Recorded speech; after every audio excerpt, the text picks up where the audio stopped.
The Mahomet Public Library has a large variety of resources and programs available. And before we get into books, Rebecca Strom is joining me with a fun activity to add a little personality to your bag. Welcome back. Thanks for having me back. Always love to be here. All right, so today I see you have brought a lot of supplies. What are we doing and what do we need? Yeah, so this is one of the kids' favorite crafts that we do at the library. I do it at least once a semester because they love this, but we're doing Shrinky Dinks today, which some of your viewers might remember from their own childhoods. But essentially what we need is this special Shrinky Dink paper. You can get this at any craft store or on Amazon online. But you'll notice that one side has kind of a papery side or a rough side to it. And then the other side is nice and smooth. We're going to be drawing on the rough side, so just keep that in mind. But you'll need that paper.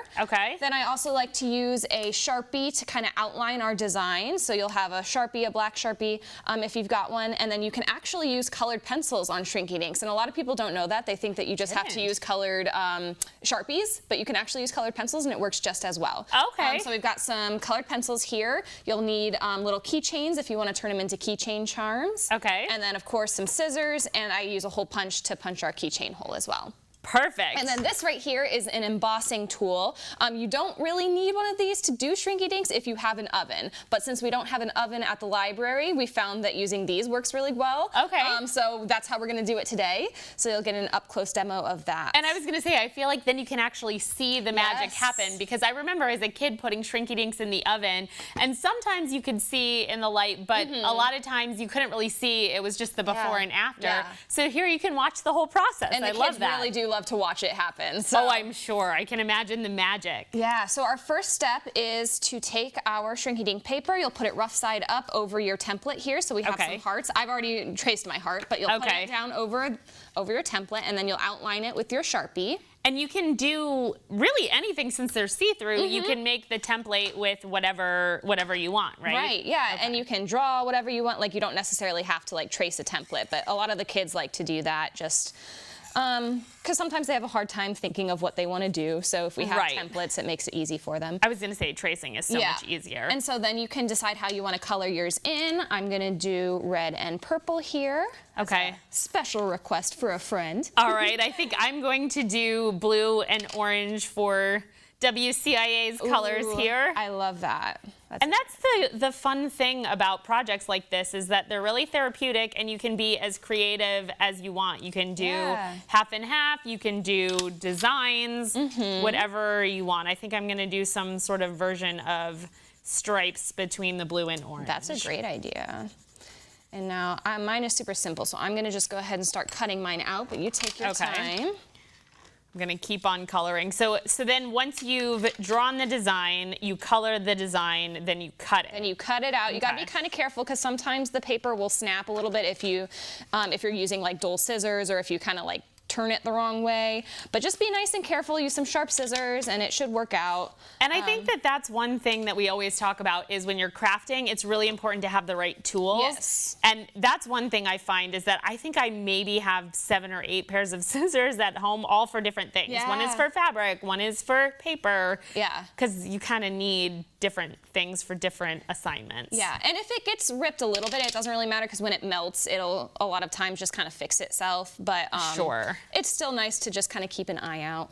And then I'm curious to see too, once it shrinks, how the designs look in their tiny form, because that's also something I always think about too with Shrinky Dinks, is if it's not a super elaborate design. Like I remember mine used to be Smurf characters or whatever, like specific characters. With something like this, I think seeing how the colors end up playing out once you've minimized it. They usually get a little darker, a little bolder, and that's why I like using colored pencils, is because a lot of times when you're using Sharpies, the colors don't always turn out as good when they're shrunk, but with the colored pencils, it usually turns out to be pretty true to the color. True to the color. Yeah, I'm gonna punch my hole And here. I see what you're saying about you have to be really careful with the scissors and with how the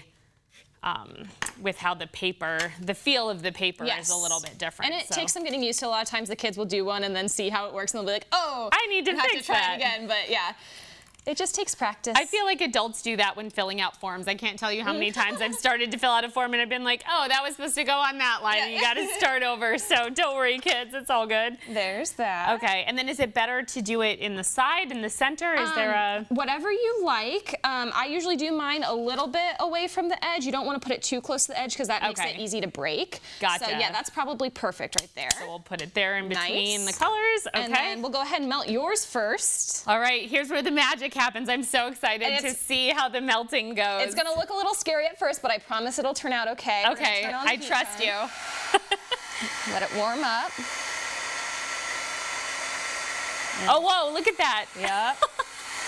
Oh, I see why the kids think that maybe it's going to curl into a ball and never recover. Yeah. So how does it know to go back to the design of the heart? Like, that's so interesting. I truly don't know. I think it's like magic.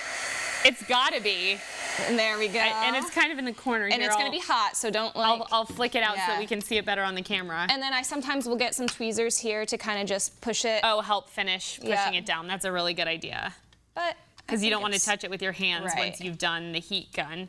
And then the last step I see is to add our... So you're going to take your keychain, you're going to thread it through the hole there. Oops, sometimes you got to get it nice and small. Because the hole shrunk too. The hole also shrinks, but I found that using a hole punch makes it just the right size, and then you thread it through like that. And that is so cool too, because that is such a good project, and it takes, what, 6 minutes, 7 minutes, something like that, depending on how long you color for. Yeah, and the kids will do like 7 at a time, and then they'll come up with all of their designs, and I have to like try to shrink them real fast. Try and shrink them, exactly.